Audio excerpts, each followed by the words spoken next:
What is up, my Lorcana Goons, and welcome back to the Lorcana Goons channel. My name is Kevin, and we're back with another top 20 plus video of the best cards from Reign of Jafar. Reign of Jafar hits local game stores this weekend, and next week you'll see it at your big box retailer, so you're gonna have to prepare for all of these new cards that are gonna hit the metagame. And these cards, in my opinion, are the future of Lorcana, especially post-rotation. So sit back, relax, and if you like this content, be sure to like, comment, and subscribe if you're a Lorcana Goon, because it does support the channel. Starting off with Patch, this card is a uninkable one-cost character. 0 strength, 2 willpower that has ward, and an ability that says, well, you have another puppy character in play, this character gains +1 lore. Now, I know there's a lot of puppy enthusiasts trying to make their puppy deck work in Lorcana, and Sapphire Amber is the color combination you should be using to make that deck combo off. And now you have a dual inked card that goes perfectly for that strategy. This puppy character will let you quest for 2 in the early game, and the character has ward, meaning you can play it on turn 1, and more than likely it'll survive anything on the board, unless you choose to quest with it, obviously, right? But this is a great character to shift your Thunderbolt on top of if you need a shiftable puppy character. So this card alone gives you more 2 lore questers for your puppy deck, meaning your opponent's probably going to have to challenge them to remove them, and that'll probably give you more characters in your discard pile to combo off with your Perdita in the future. The puppy deck may not be tier 0 quite yet, but give us more cards like Patch, some ward characters, some heavy questers, and we're on our way to a tier 1 deck. Next up, we have another 1-cost character. This is the Palace Guard, the Spectral Sentry, a 1-cost inkable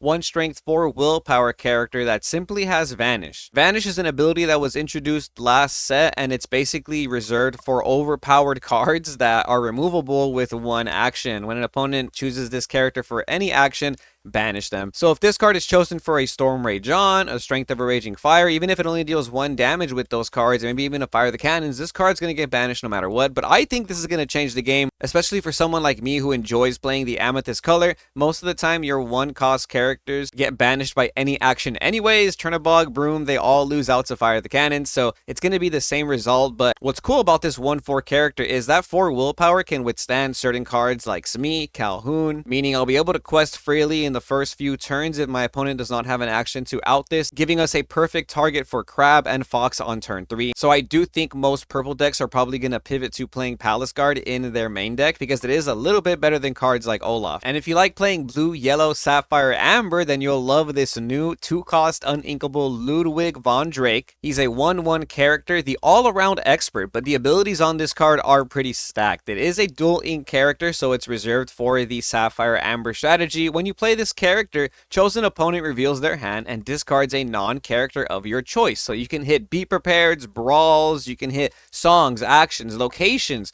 with your Ludwig von Drake. And it has another ability that says when this character is banished, you may put this card into your Inkwell face down and exert it. So it kind of has a Grandma Tala ability and a Bare Necessities ability all in one. Very powerful there. A ramp tool and a way to discard your opponent's threats, your actions, the locations that you might have trouble dealing with. I think Ludwig von Drake is going to make the color pair of blue-yellow finally meta playable. And if you're a fellow aggro enjoyer, here we have a 3-cost Lady that's going to have a very impactful ability in this coming format. Lady the Family Dog, a 3-cost inkable 2 strength 2 willpower that can quest for 2. When you play this character, you may play a character with 2 cost or less for free. I'm pretty sure most of you have seen this ability. Chernadog is a very strong deck. The Amber Emerald color combination is really good at going very wide with your characters. You have a lot of 4 willpower characters you can play in Amber, so you don't even have to play this in your Chernadog deck. You can probably play this in some Amber Steel strategies and maybe even some Amber Amethyst Hyper Aggro strategies. And what's really cool about these decks is Amber has some very big bodies that you can heal off for Ponzo.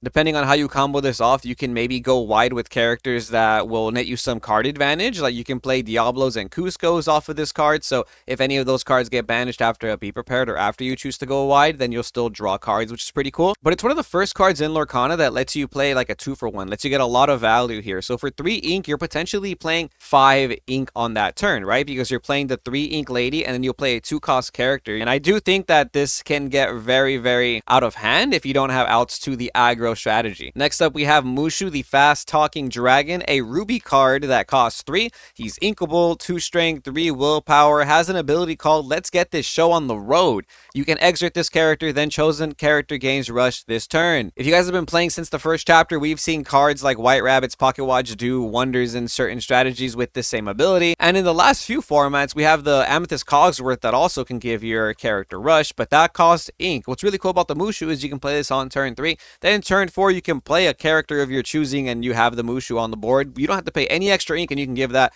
4-cost character rush, which is pretty cool. This can combo off with that Mickey Mouse, the inspirational warrior that a lot of people want to see meta relevant, right? So you can give that Mickey Mouse rush, maybe finish clearing a character, and then bam, you can play the 10-cost Mickey. Or maybe you want to do some plays against a Diablo deck where you play Genie on turn 4, right? You know, you can give Genie rush, and now your Genie can swing over a Diablo. Or let's say you're on turn 6 and you play a Maui Half Shark, then you can exert your Mushu over here and give your Maui Half Shark rush. And some of these combos are pretty underrated, overrated, you know what I mean? I do think that the ability to give a character rush without paying any extra ink is going to be pretty good. So Mushu overall, really excited to see a more than playable Mushu card get released in this set, and I do think this card is going to warp the meta in some ways that we're not used to yet. I think Flynn Rider might make some waves back in this format coming up, because the idea that you can play Flynn Rider on turn 2 and then a 5/5 character on turn 3, it seems a little bit too good to be true, right? Because, you know, most of the time going Flynn into Sisu was the play you want to do, but maybe you want to go Flynn into Prince John.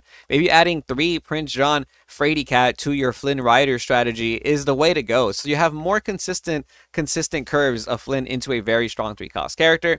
This Prince John is a 3-cost uninkable character, 5 strength, 5 willpower. That says whenever an opponent plays a character, deal 1 damage to this character. So, you know, there's a world where you play this Prince John and then your opponent has 5 ink and they play 5 1-cost characters and this Prince John gets banished. However, I don't think that's going to be the case. I think most of the time your opponent's probably going to play maybe 1, maybe 2 characters with their 4 to 5 ink that they have after you play this Prince John. So I think the body on this is gonna stick around for a while, right? So I think playing Flynn Rider into this Prince John might be a pretty good combo. So I like this idea that we're playing overstated characters, but there's also the idea that anytime your opponent plays a character, this character gains damage. So maybe you can combo this off with Rapunzel and heal it up. Maybe you can combo this off with some of the Ruby Amethyst cards that let you move damage counters around, like Belle the Accomplished Mystic. I think there's a lot of potential for this Prince John. We're at 3 red Ruby cards in a row. I feel like 3-cost characters in Lorcana are just like very, very good. You know what I mean? We have Fox, Crab, Sisu already.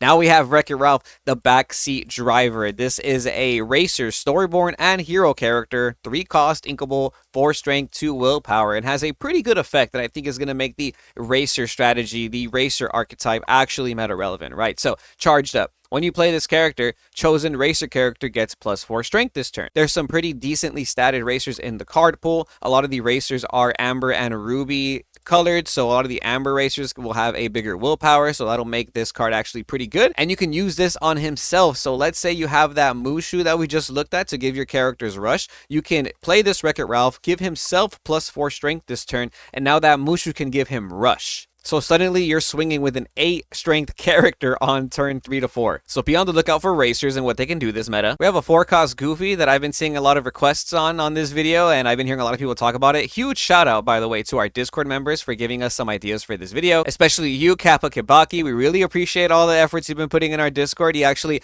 dropped like 10 to 20 cards that he thinks were really good, and that really helped a lot with picking the ones for this video. So Goofy, groundbreaking chef, a 4-cost inkable character, 3 strength, 4 willpower that says plenty to go around. He's a hero, he's storyborn, he quests for 2, and the ability says at the end of your turn, you may remove up to 1 damage from each of your other characters. Ready each character you removed damage from this way. So if you have a Smee on board, you can play this character, quest with your Smee will go in the bag, your Goofy will go in the bag. You can pull out the Smee, you deal the damage to the Smee. You pull out the Goofy, you ready your Smee, you remove the damage, and there you go. You saved your Smee from some damage. You can use this with your damaged Prince John Frady Cat that we just looked over, right? Some pretty cool ways to heal and ready your characters in this set. I kind of want to see the combos that people cook up cook up with this Goofy, right? This is another cool card you can combo off with that Goofy. Here we have Minnie Mouse, the Daring Defender. 0 strength, 8 willpower bodyguard character that's 4 cost and inkable. You got to use this with Ruby and Amber only, but it does have an extra ability that says this character gets +1 strength for each damage on her. I like this card a lot. I think the math in this is really interesting. Anytime your opponent challenges into this Minnie, the Minnie's going to gain that much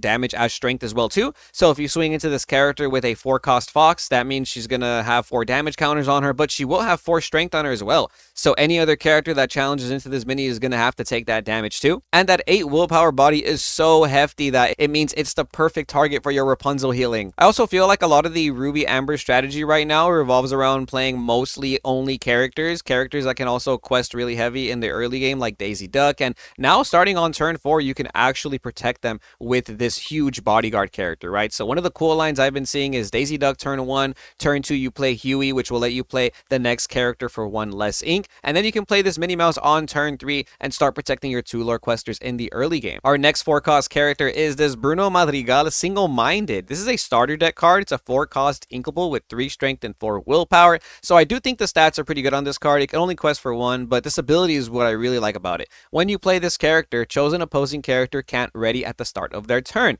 I like the ability to freeze characters. I think cards like Lose the Way, Freeze, the Elsa Spirit of Winter are very strong. Oftentimes people don't play around this ability. The idea that my card is going to re-ready the next turn is always something that feels very guaranteed in Lorcana sometimes, because a lot of the freeze mechanic is very weak in this game. So I like that we have a pretty strong body that can freeze an opposing character, and I do think that this card can be used in a lot of strategies. Not sure where it's going to fit yet, but I feel like I would love to play this in like an Amethyst Steel aggro deck. Really get my opponents to stop challenging my characters that are questing for 2, or maybe I'm playing a location deck and I don't want to challenge the locations. Cards like this and cards like the John Silver Fry Cook are pretty strong for that type of strategy, right? Now we're going to take a look at Mulan charging ahead, a 4 cost uninkable character, 3 strength, 3 willpower.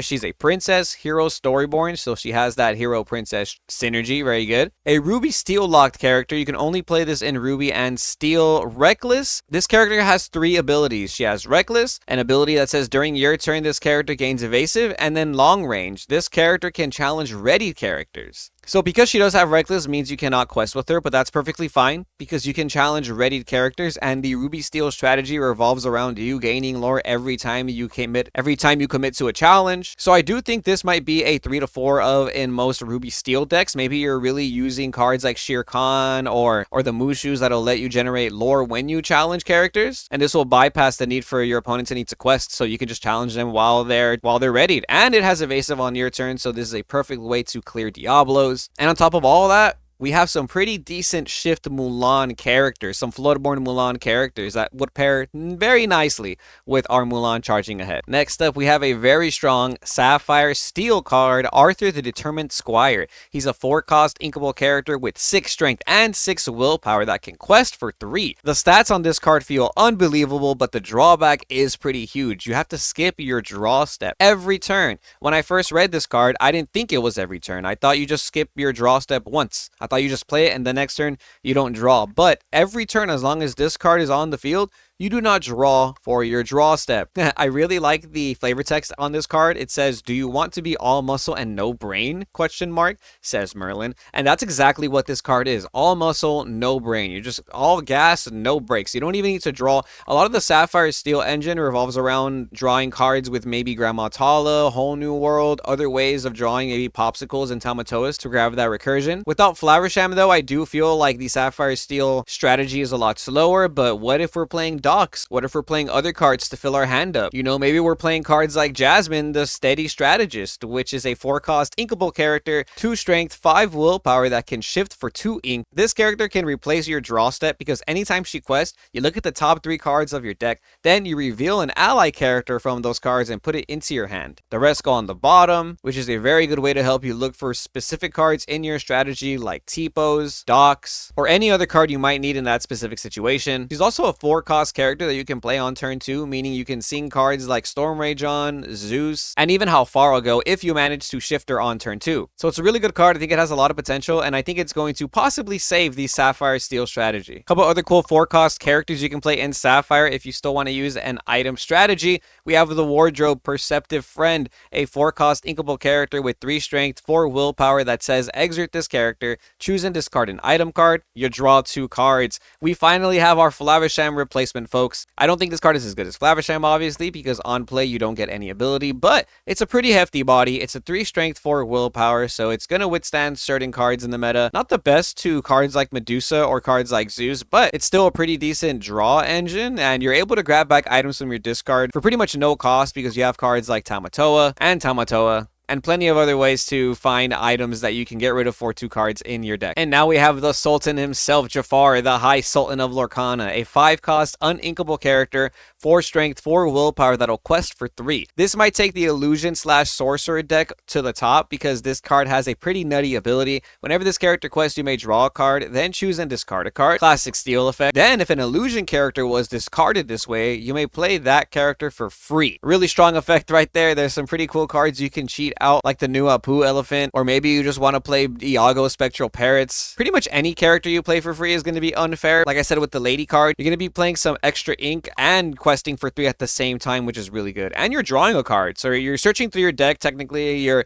filling up your discard pile, you're gaining 3 lore, and you're playing a free card, potentially a card that could cost the same amount or more than this Jafar himself. I can definitely picture the illusion strategy being some type of meta relevant. And for every card you discard with that Jafar, it'll give +1 strength to this new Namaari single-minded rival, a 5-cost inkable princess character with 0 strength, 5 willpower that has that ability, Extreme Focus. This character gains +1 strength for each card in your discard pile. That's permanent. That's permanent. So if you play this character and you have 5 cards in your discard, she lands on the board with 5 strength, and that is really hefty. In other card games, when cards have this ability, they seem to be pretty overpowered, so this is not a card I would sleep on. She quests for 2, and she has an extra ability that says when you play this character, and at the start of your turn, you may draw a card, then choose and discard a card. Some cycle for you there in your steel decks. This is a really good way to combo off your docks or your desperate plans, or any other card in your deck that you feel you might not need in that situation, especially uninkable cards. I feel like steel is pretty good, but a lot of the cards you want to play are uninkable, so having this Namaari on board will let you draw a card and possibly discard the cards you don't want in your hand at the moment. Tramp the Dapper Rascal is a 6-cost character. He's inkable, but you can only play him in Emerald and Amber. It's a shift tramp, so you can play this card on turn 4. Has 2 strength, 8 willpower. That's a huge body. Quest for 2, and during an opponent's turn, whenever one of your characters is banished, you may draw a card. Kind of reminds me of the Hades that we had for Amethyst that lets you gain a lore anytime one of your characters is banished on the opponent's turn. It's a pretty cool way to ensure that you're going to get value off of your characters on the board that you're questing with, because every time you quest with them, your opponent's probably going to want to remove them from the board anyway, and we have some decent tramp targets that you can shift this on. You have a 2-cost tramp, we have the 7-cost tramp that you tend to play on turn 4, because most of the time you'll have at least 3 to 4 characters on the field, so that tramp will only cost 3 ink, and you can play him for pretty cheap, so you have some awesome shift targets already. We even have a new tramp card that comes out in Reign of Jafar that'll give one of your characters ward, keeping your shift target alive potentially. If I had to pick one in my hand to have, I would pick Rapunzel all the time, but I do think that if you can't play Rapunzel in your deck, let's say you don't want to spend that extra money on Rapunzel, this is the perfect draw engine, I think, for that deck. Ruby Steel getting more and more support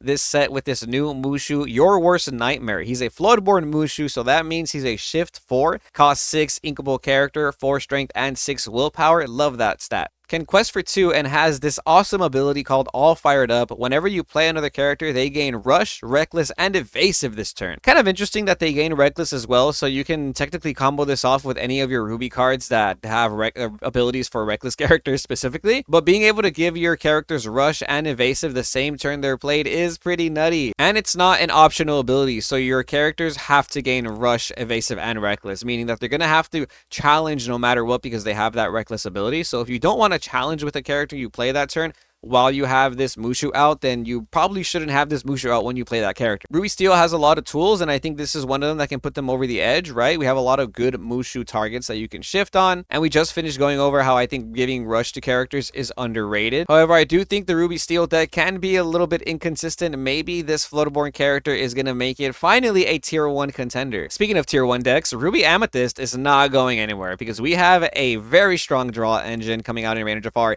Hades, the Ruthless Tyrant, a 7-cost uninkable character, 3 strength, 6 willpower that says when you play this character and whenever he quests, deal 2 damage to another chosen character of yours and draw 2 cards.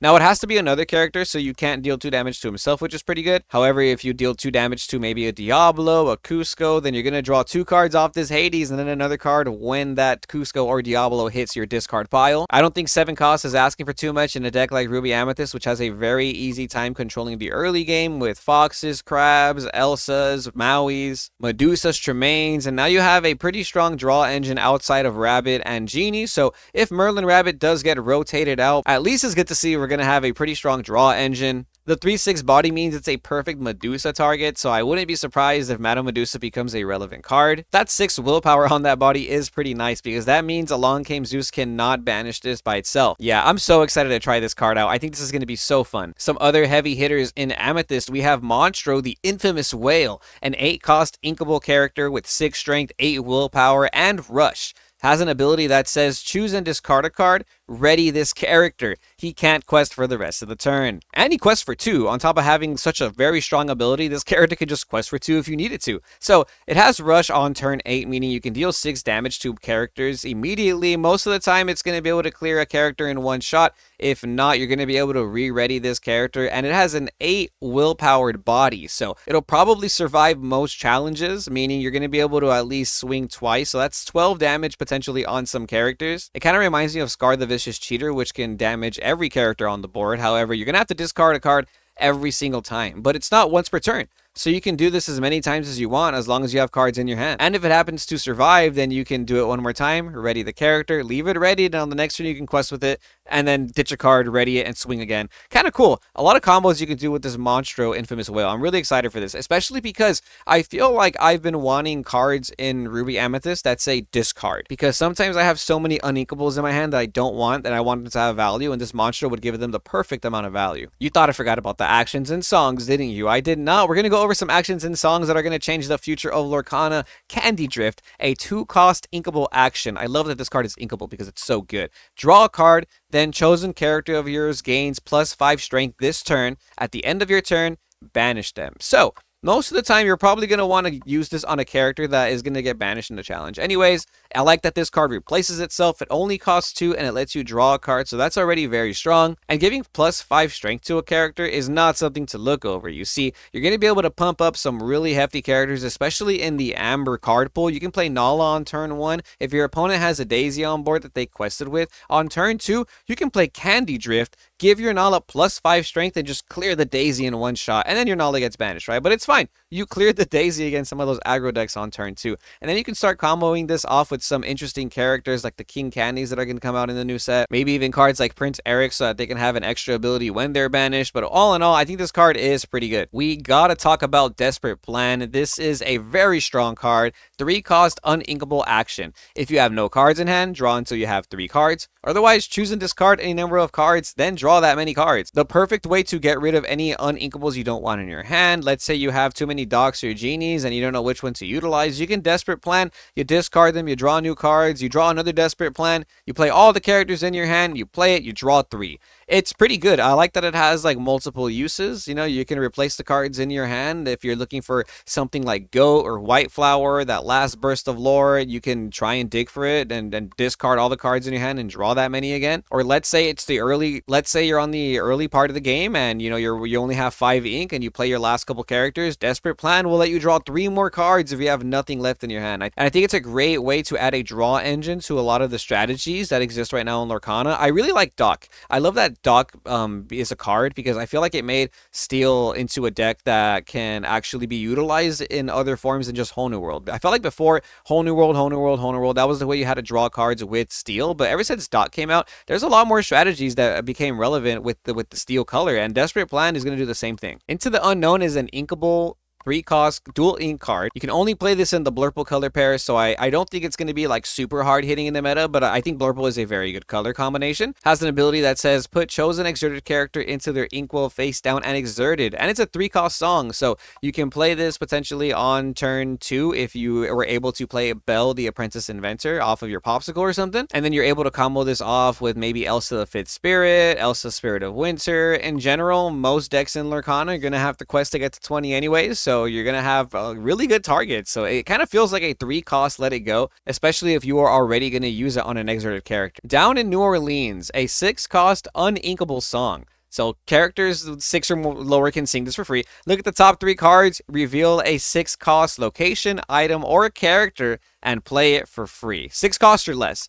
Play it for free. Put the rest of them to the bottom of your deck in any order. Some of the coolest combos I've already seen with this are going to be Tipo turn 2, you ink extra, then on turn 3 you shift into Baymax, the Emerald Sapphire Floodborn character that has a universal shift ability, and now you have a 6-cost character on turn 3 that you can sing Down in New Orleans with. This will let you play something as hard-hitting as Gaston, the intellectual powerhouse. Maybe you want to play a McDuck Manor in combination with your 6-cost character. You can play Tamatoa Happy as a Clam and grab back some popsicles from the discard pile if you started off your turn 1 that way. You can get really creative with this card because you don't just have to play it in that color combination. You can play it in Sapphire Amber as well and sing it with Prince Naveen on turn 4. I've seen players utilize the Naveen's ukulele to give, Singer 3 to their already Singer 3 Cinderella, and that gives them Singer 6, so you can play this on turn 2. And I'm pretty sure there's other color combinations that can benefit from playing a 6-cost character for free. You just got to think about it. But this card's going to warp the meta for sure in interesting ways, and I'm super excited to see it. Speaking of warping the meta, Beyond the Horizon is probably the best card in the set. And I didn't put this video in any particular order. As you saw, we went by cost from characters. Now we're doing actions and stuff. But if I had to mention what's the best card in the whole set,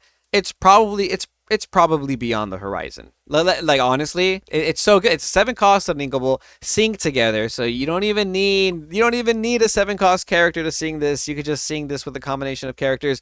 Choose any number of players. They discard their hand and draw 3 cards each. Now, it's very good for a variety of reasons. You can combine this with ward characters like Prince John and Muses, and suddenly you can almost guarantee that you're going to be able to sing this together. You can give yourself 3 cards, or if your opponent just finished resolving a Whole New World and they have 7 cards in their hand, or if your opponent is me and you play Amethyst and you just used Finders Keepers plus Friends on the other side and I have 10 cards in my hand, you can hit me with a Beyond the Horizon. They all go to the discard pile, and then I only have 3.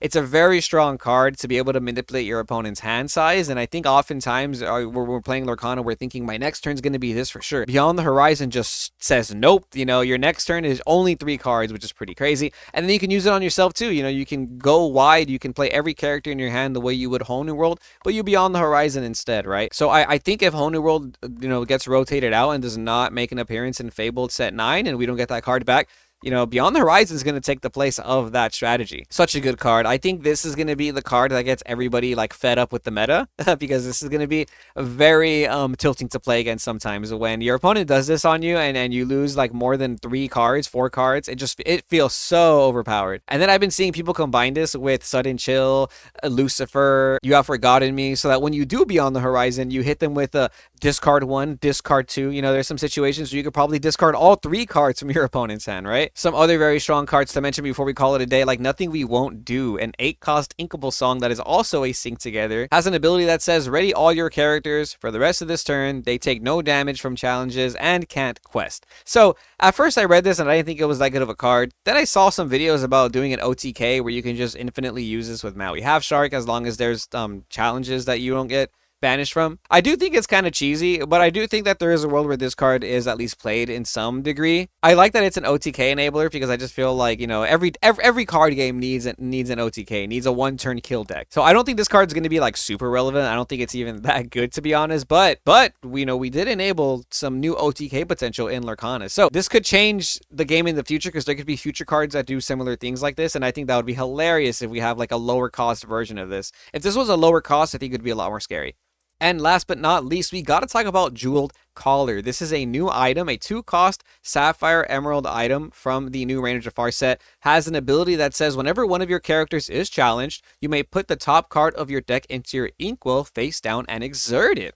I think this card's really good. Do not sleep on this card. Kind of underrated, low-key. Because on turn 1, you can play any 1-cost character. Maybe you're playing Cursed Merfolk. Maybe you're playing something like Popsicle into the Bell Apprentice Inventor. And you're questing with these characters immediately. You play Jeweled Collar on turn 2. And now if your opponent wants to clear that character, you're going to start ramping, right? So I think this is pretty strong because you can't just let these 2 lore questers in the early game gain a bunch of lore. And Emerald and Sapphire have some pretty heavy questers. You know, we have Flynn Rider, you have the Cursed Merfolk, like I just mentioned. You can do some pretty cool plays where, you know, you go Tipo into Baymax, and if you have this Jeweled Collar the following turn, that Baymax is going to just keep getting infinite value if you don't challenge it. And when you do challenge it, you get that Mickey Mouse ability to ramp for free. So the moment this happens one time, you're already getting the value off of it. It's an inkable 2-cost card that can potentially ramp you infinite cards, right? Because it's an item. On top of that, it's an item. It's not an action or anything, so the removal for items is very limited in this game, and I do think that unless you're playing something like Benja,